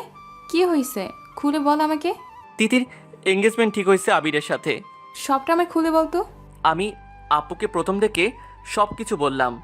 আপু সব কিছু শুনে কিছুক্ষণ চুপ থেকে বলল, তুই চিন্তা করিস না, ভাগ্যে যদি তিথি তোর থাকে তাহলে তোর তিথি তোর কাছেই থাকবে। আচ্ছা, তুই না বললি আবিরের সাথে অনেক মেয়ের সম্পর্ক ছিল, অনেক মেয়ের মন ভেঙেছে ও। তাহলে কেউ না কেউ তো আবিরকে অনেক ভালোবেসেছে, তাকে খুঁজে বের কর, তাহলে হয়তো বিয়েটা ভাঙা যেতে পারে। আর এখন কোনো চিন্তা না করে খাবারটা খেয়ে নিয়ে ভাব দেখাবি যেন সব কিছু পানির মতো লাগছে। এইটা বলেই আপু চলে গেল। আমি আপুর কথায় কিছুটা শান্তি পেলাম। আর হয়তো আমার মাথায়ও এঙ্গেজমেন্টটা আটকানোর কোনো প্ল্যান আসছে। তবে তার আগে পেট ভরে ভাত খেয়ে নেই, তাহলে মাথাটাও পেটটা শান্তি হবে আর প্ল্যানও মাথায় চলে আসবে। তারপর আমি খাবারটা খেয়ে নিলাম। খাবার খেয়ে আপুর বলা কথাটা নিয়ে ভাবতে লাগলাম। তখনই মাথায় আসলো সোনিয়া আপুর। আরে বাহ, দেখছি রুবিনা আপুর কথাই ঠিক। আসলে পেট ঠিক তো সব ঠিক, কিন্তু সোনিয়া আপু এখন কোথায়? আগে তো এক বিন্দু আবির ভাই ছাড়া চলতো না। তাহলে ও হ্যাঁ, এই বিষয়ে ভালো বলতে পারবে আমার বন্ধু হাবিব, কারণ ও এই কলেজে ছিল। তাই আমি সঙ্গে সঙ্গে হাবিবকে কল দিলাম। 2 বার রিং হতে ফোনটা রিসিভ করলো। আসসালামু আলাইকুম বন্ধু। ওয়ালাইকুম আসসালাম। তা কি খবর তোমার? ভালো না বন্ধু। কেন? ওসব পরে বলবো, এখন বলো তো সোনিয়াপুর কোনো খবর আছে? সে কোথায় বা কি করে, বা আবির ভাইয়ের সাথে তার কি হয়েছিল? কিছুটা জানি, আবার কিছুটা জানি না, কিন্তু হঠাৎ করে সোনিয়া আপুকে কি প্রয়োজন? সেটা পরে যেন, আগে আমাকে বলো। সব কিছু ফোনে বলা যাবে না, তুমি বরং বিকেলবেলা আমাদের সেই আড্ডার জায়গায় মানে রফিক মামার টঙের দোকানে চলে আসো। আচ্ছা, তারপর আর কি? বিকালবেলা বাসা থেকে বের হয়ে হেঁটেই চললাম রফিক মামার দোকানে। আসলে দোকানটা আমাদের বাসার কাছেই, হেঁটে গেলে 7 মিনিটের মতো লাগে। আমি আমাদের বাসার মোড় পেরিয়ে হেঁটে হেঁটে চলে গেলাম রফিক মামার দোকানে। সেখানে গিয়ে দেখি আমার জানের বন্ধু ওরফে বাস দেওয়ার জন্য 2 বন্ধু বসে আছে, হাবিব আর নিলয়। আমি ওদের সামনে যাওয়া মাত্র, এত দেরি হলো কেন? এমনি। আচ্ছা, এখন বল সোনিয়া আপুর সম্পর্কে। এই সম্পর্কে নিলয় ভালো বলতে পারবে। নিলয় বলো। তাহলে শোন, তুই তো জানিস যখন তুই ভার্সিটিতে ছিলি তখন আবির ভাই আর সোনিয়া আপুর সম্পর্কের 1 বছর চলে। যদিও এর আগে আবির ভাই এর সাথে অনেক মেয়ের সম্পর্ক ছিল, কিন্তু আবির ভাই আর সোনিয়া আপুর সম্পর্ক দেখে মনে হতো আবির ভাই সত্যি সোনিয়া আপুকে ভালোবাসে। কিন্তু তোরা চলে যাওয়ার 6 মাস পর আবির ভাই সোনিয়া আপুর সাথে এমন কিছু করে যা আমরা কল্পনাও করতে পারিনি। সেদিন আমরা ভার্সিটির মাঠে বসেছিলাম, তখন আবির ভাই ভার্সিটির সেই বটগাছটার নিচে বাইকে হেলান দিয়ে বন্ধুদের সাথে আড্ডা দিচ্ছিল। তখন সোনিয়া আপু কোথা থেকে আসে, তারপর সোনিয়া আপু আবির ভাইকে এমন কিছু কথা বলে যা শোনার জন্য আমরা মোটেও প্রস্তুত ছিলাম না। আবির, আমি তোমার সন্তানের মা হতে চলেছি, কিছু একটা করো। হট, কি বলছো? হ্যাঁ, সত্যি বলছি। কি প্রমাণ আছে এই সন্তান আমার? তুই বলতে পারবি কি আমি যেমন তোর সাথে রুম ডেট করছি অন্য কোনো পুরুষ তোর সাথে রুম ডেট করিনি? আর এটা তার সন্তানও তো হতে পারে। আর তুই অ্যাবর্শন করিয়ে নে, যত টাকা লাগে আমি দিব। সোনিয়া আপু কথাটা শোনা মাত্রই আবির ভাইয়ার গালে একটা থাপ্পড় বসিয়ে নিজেই কান্না শুরু করে দেয়। তারপর বলে, ছি আবির, তুমি এতটা খারাপ এটা তুমি আমি বলতে পারলে? বিশ্বাস করো, তুমি ছাড়া আজ অবধি কোনো পুরুষ আমায় স্পর্শ করেনি। আমি তোমার পায়ে পড়ি, তুমি এই সন্তান তুমি মেনে নাও। হা হা হা, তোর প্রয়োজন আমার শেষ। তুই এখন একটা নষ্ট মেয়ে, আমি মেনে নিব। তুই ভাবলি কি করে? আর এই বাচ্চা অ্যাবর্শন করিয়ে নিস, এই নে টাকা। কথাটা শোনা মাত্র সোনিয়া আপু আবির ভাইকে আরও 2টা থাপ্পড় মেরে বলে, তোর মতো পুরুষের জন্য আজ হাজারো ছেলে রাস্তায় পড়ে মারা যাচ্ছে, তারা রাস্তায় বড় হচ্ছে। যারও সন্তান হিসেবে 2 বেলা 2 মুঠো খাবার পর্যন্ত খেতে পাচ্ছে না তারা। তোদের মতো পুরুষের জন্য লজ্জিত আজ পুরো পুরুষ সমাজ। আসলে আমার ওই দোষ, আমি তোর মতো একজন বিশ্বাসঘাতককে ভালোবেসেছিলাম। আসলে তুই ভালোবাসার যোগ্যই না। তবে মনে রাখিস, আমার সন্তান রাস্তায় পড়ে বড় হবে না, ওকে আমি আমার পরিচয়ে বড় করব। এইটা বলে আবির ভাইয়ের গালে আরও 2টা থাপ্পড় দিয়ে সেইখান থেকে চলে যায় সোনিয়া আপু। তারপর থেকে তাকে কখনো ভার্সিটিতে দেখিনি। এইটা বলেই নিলয় থেমে গেল। আমি ওর কথাগুলো শুনে অনেক খারাপ লাগলো, চোখের কোণে কিছুটা পানিও চলে আসছে। আসলে এখনকার দিনে বেশিরভাগই চলে শুধু ভালোবাসার নামে নষ্টামি, যেখানে কিছু খারাপ ছেলে মেয়েদের জন্যে ফাঁদ পেতে রাখে, আর মেয়েরাও ছেলেটার রূপ আর টাকা পয়সা দেখে সেই ছেলের ফাঁদে পা রাখে। আবার সব ছেলেরা এক নয়, কারণ অন্য একদিকে হয়তো মেয়েটিকে অন্য একজন ভালোবাসেছিল মন থেকে, কিন্তু তার ভালোবাসার মূল্য মেয়েটি বুঝতে পারে না। যখন বুঝতে পারে তখন অনেক দেরি হয়ে যায়।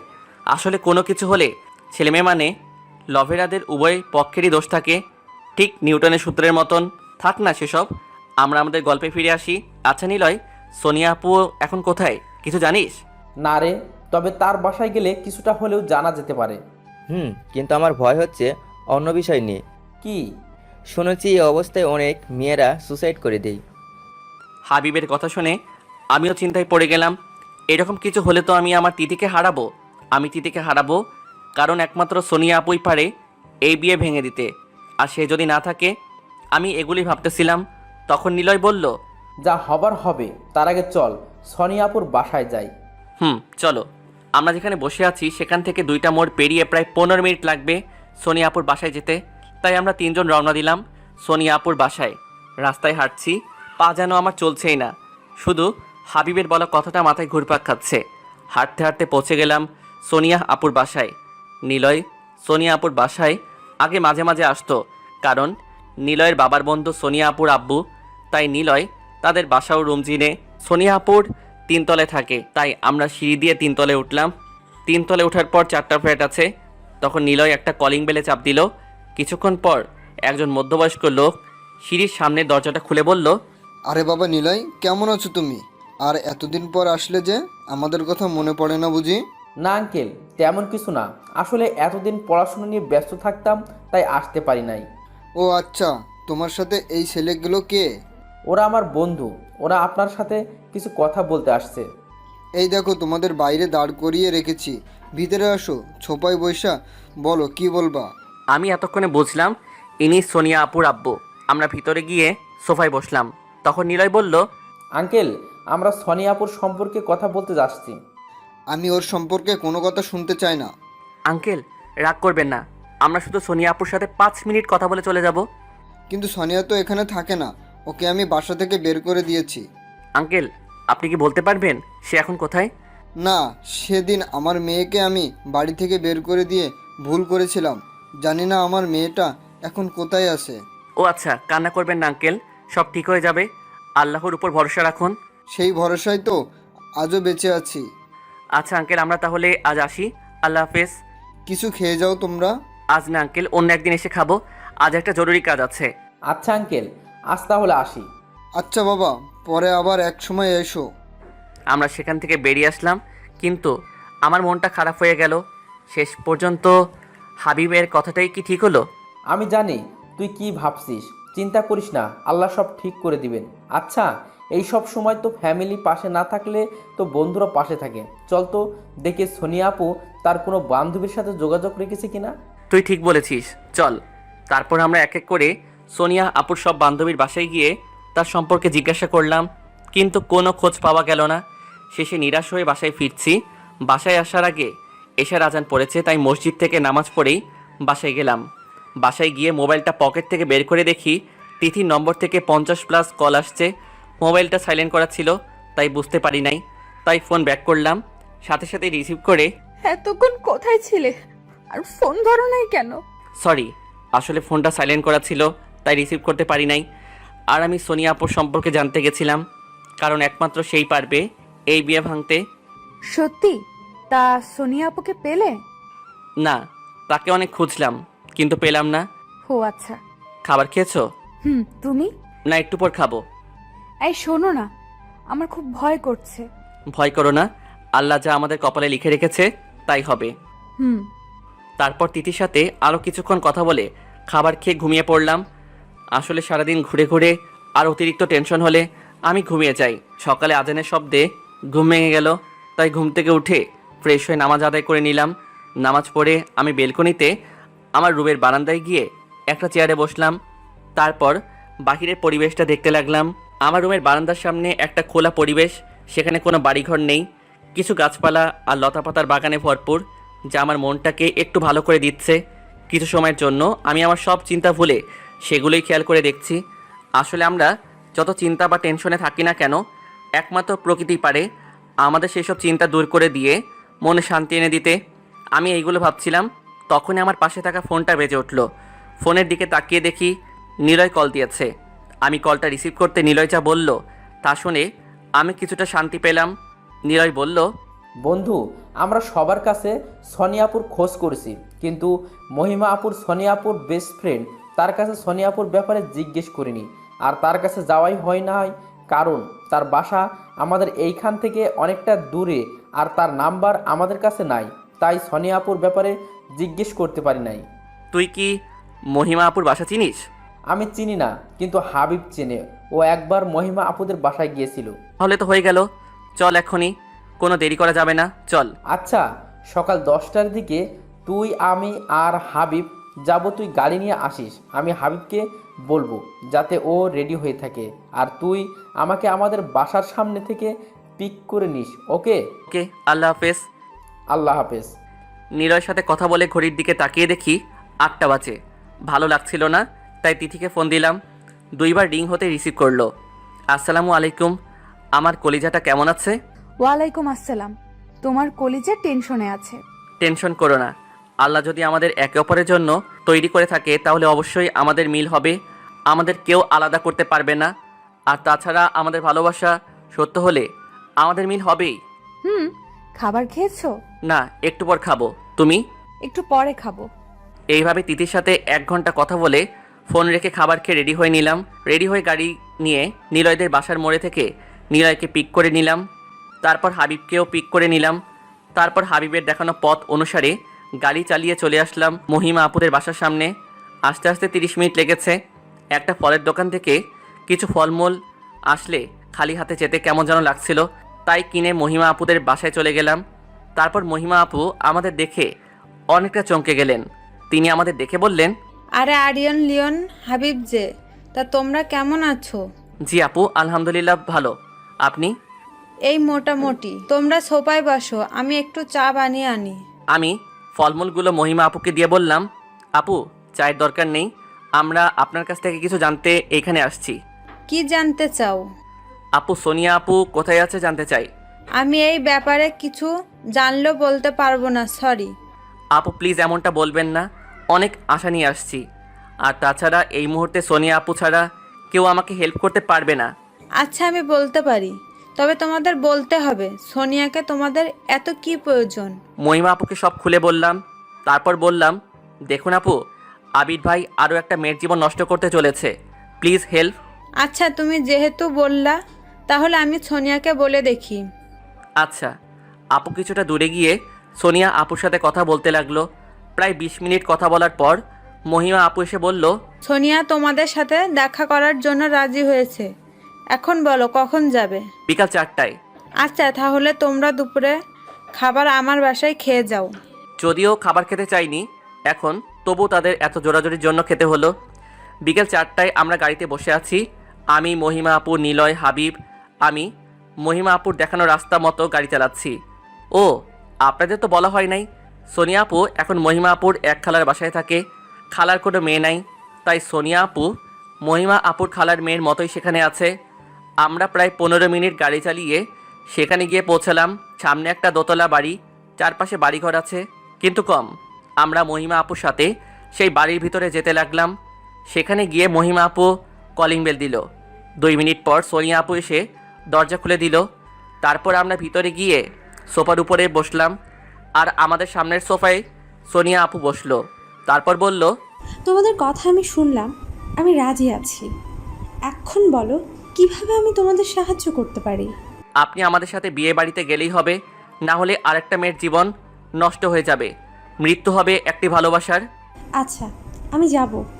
আমরা কথা বলছি তখনই একটা বাচ্চা ছেলে সোনিয়া আপুকে আম্মু আম্মু বলে ডেকে আমাদের কাছে এসে সোনিয়া আপুর কোলে বসে পড়ল। আবির ভাই আর সোনিয়া আপুর ছেলে। এটা আমার ছেলে। আপনার আর আবির ভাইয়ের? না, ও শুধু আমার ছেলে। আর তাছাড়া আবির তো ওকে জন্ম দেওয়ার আগেই মেরে ফেলতে চেয়েছিল। জানো, তোমরা আবিরকে অনেক ভালোবাসতাম, আমি বিশ্বাস করতাম, কিন্তু আবির আমার ভালোবাসার মূল্যটা দিল না। ও আমাকে ঠকিয়েছে। ওর জন্য আজ আমি আমার বাবা মায়ের কাছেও যেতে পারি না, তবুও আমি সুখে আছি আমার এই সন্তানটাকে নিয়ে। আপু কান্না করবেন না, সব ঠিক হয়ে যাবে। আচ্ছা আপু, ওর নাম কি? ওর নাম রিয়ান। এই যে আমার ছোট আঙ্কেলটা, এদিকে আসো, আমার কোলে আসো। না, আমি তোমার কোলে যাব না। অনেকগুলো চকলেট দিব তোমায়, এখন আমার কোলে আসো। ও সাথে সাথেই আমার কোলে আসলো। আমি নিলয়কে বললাম, নিলয় বাহির থেকে কিছু চকলেট নিয়ে আয় তো। 10 মিনিট পর নিলয় চকলেট নিয়ে আসলো। আমি চকলেটগুলো রিয়ানের হাতে দিলাম। রিয়ান চকলেটগুলো নিল। তারপর রিয়ানকে কোল থেকে নামিয়ে, আচ্ছা আপু, আমরা এঙ্গেজমেন্টের দিন সকালে আপনাকে এসে নিয়ে যাব। আচ্ছা। তারপর আমরা সোনিয়া আপুকে বিদায় জানিয়ে সবাই নিজ নিজ বাসায় চলে আসলাম। এখন মনটা অনেক ভালো লাগছে। দেখতে দেখতে এঙ্গেজমেন্টের দিন চলে আসলো। আমি, নিলয় আর হাবিব গিয়ে সোনিয়া আপুকে নিয়ে আসলাম। সাথে রিয়ানও আসছে। রিয়ানকে কিছু চকলেটও কিনে দিয়েছি, সেগুলো খাচ্ছে। খেতে গিয়ে ওর গালে মুখে চকলেট দিয়ে ভরিয়ে ফেলেছে, আর সোনিয়া আপু তা পরিষ্কার করে দিচ্ছে। বিকালে এঙ্গেজমেন্ট, তাই আমি তিথিকে আগেই বলে রেখেছি যে আমরা না আসা পর্যন্ত যাতে অনুষ্ঠান শুরু না হয়। আমরা বিকালে তিথিদের বাসায় গেলাম, সাথে সোনিয়া আপু, রিয়ান, হাবিব, নিলয়। বাসাটা অনেক সুন্দর করে সাজানো হয়েছে। আমরা ভিতরে চলে গেলাম, দেখি অনেক মানুষ আসছে। হঠাৎ তিথির আব্বু মাইকে অ্যানাউন্সমেন্ট করলো যে একটু পরে অনুষ্ঠান শুরু, মানে তিথিকে আবির ভাই রিং পরিয়ে দিবে আর আবির ভাইকে তিথি রিং পরিয়ে দিবে। কথাটা শুনে খারাপ লাগলো। একটু পর তিথিকে আবির ভাই রিং পরাতে গেলে আমি বললাম, এই অনুষ্ঠান হবে না। কেন? আমি বলছি তাই, কারণ আমি আর তিথি একে অপরকে ভালোবাসি। এই বিয়ে হবে। এই বিয়ে কে আটকে রাখে আমি দেখব। আমি আটকাবো এই বিয়ে। এই মেয়ে কে তুমি? আমি কে সেটা আপনার গুণধর ছেলেকে জিজ্ঞেস করেন। সোনিয়া, তুমি এখানে কি করো? আর তোমার না বলছি অ্যাবর্শন করিয়ে নিতে, তোমার কোলে বাচ্চা কেন? কথাটা শোনা মাত্র আবির ভাইয়ের আম্মু আবির ভাইয়ের গালে একটা থাপ্পড় বসিয়ে দিয়ে বলল, ছি, আমার লজ্জা হচ্ছে। তুই আমার ছেলে, তুই এমন একটা কাজ করবি আমি ভাবতেও পারি নাই। তারপর আবার আরেকটা মেয়ের জীবন নষ্ট করতে চলে আসছিস। তিথির আম্মুকে এখন আমি কিভাবে মুখ দেখাবো বলো? ছি ছি, আবির তোকে তো আমি এই শিক্ষা দেয় নাই। সরি দুলাভাই, আমাদের ক্ষমা করবেন। আমি যে ঘরে এইরকম একটা জানোয়ারকে তৈরি করেছিলাম আমি বুঝতে পারিনি। আর এই যে মা, চলো আজ থেকে তুমি আমার বৌমা হিসেবে থাকবে। আবির মানুক আর না মানুক, তুমি আমাদের পরিবার সদস্য। ও যদি ওর ভুল বুঝতে পেরে কোনো দিন ক্ষমা চায় তবেই ওকে ক্ষমা করে ঘরে আনবো, তার আগে না। সাথে সাথেই আবির ভাই তার আম্মুর পা জড়িয়ে ধরে কান্না করে। আমাকে ক্ষমা করে দাও আম্মু, আমি আর এরকম অন্যায় করব না। ক্ষমা আমার কাছে না চেয়ে এই মেয়েটার কাছে চা। আমাকে ক্ষমা করে দাও সোনিয়া। আমার কিচ্ছু চাই না, শুধু এই সন্তানটাকে তার পিতৃ পরিচয় দিলেই হবে। আর ওদের সবার কাছে ক্ষমা চেতে হবে, বিশেষ করে আরিয়ান আর তিথির কাছে। আমাকে ক্ষমা করে দাও তিথি, আরিয়ান। আমি ক্ষমা করে দিলাম। আমি তোমাকে মেনে নেই কিংবা নাই নেই, কিন্তু আমার সন্তানকে আমি মেনে নিয়েছি। ওর এই মুখখানা দেখে আমি আমার জীবনটা কাটিয়ে দিতে পারবো। আর আমি জানি তুমি এখনও আমায় ভালোবাসো, কিন্তু এখনও আমায় ক্ষমা করনি। আমি তোমার কাছে থেকে ক্ষমা করিয়ে নিব, আর তোমার আর রিয়ান এর কাছে একটা ভালো স্বামী ও একটা পিতা হওয়ার চেষ্টা করব। ওদের ভালোবাসা চলুক এইভাবে, কারণ ভালোবাসা অবিরাম, অন্তহীন। এখন দেখা যাক ওইদিকে কি হচ্ছে। আবিরের বাড়ির লোক চলে যাওয়ার পর তিথি এসে আরিয়ানকে জড়িয়ে ধরলো। আরিয়ান ও তিথিকে জড়িয়ে ধরলাম। জড়িয়ে ধরে কানে কানে বললাম, ভালোবাসি, তাই সমস্ত বাধা বিপত্তি দূর করে তোমার কাছে ছুটে আসছি তোমায় ভালোবাসতে, তোমার সাথে পথ চলতে। এইভাবে পথ চলতে চাই তোমার সাথে। সারা জীবন থাকবে কি আমার পথ চলার সঙ্গী হয়ে? ভালোবাসি ওগো সুন্দরী রমণী, বড্ড বেশি ভালোবাসি যে তোমায়। তখনই তিথির আব্বু বলল, আমি হেরে গেছি তোমাদের ভালোবাসার কাছে, জিতে গেছে তোমাদের ভালোবাসা। তিথিমা, তোর যাকে পছন্দ তার সাথে তোর বিয়ে হবে। আঙ্কেল, আব্বু আম্মুকে তো বলতে হবে। তোমার আব্বু আম্মুর নাম্বার দাও। আঙ্কেল আব্বু আম্মুর সাথে কথা বলল। 1 সপ্তাহ পরে আমার আর তিথির বিয়ে। আপনাদের দাওয়াত রইল। আল্লাহ হাফেজ। ভালোবাসা অবিরাম, অন্তহীন। সুখে থাকুক এরকম হাজারো ভালোবাসা। সুখে থাকুক সবার ভালোবাসার মানুষটি।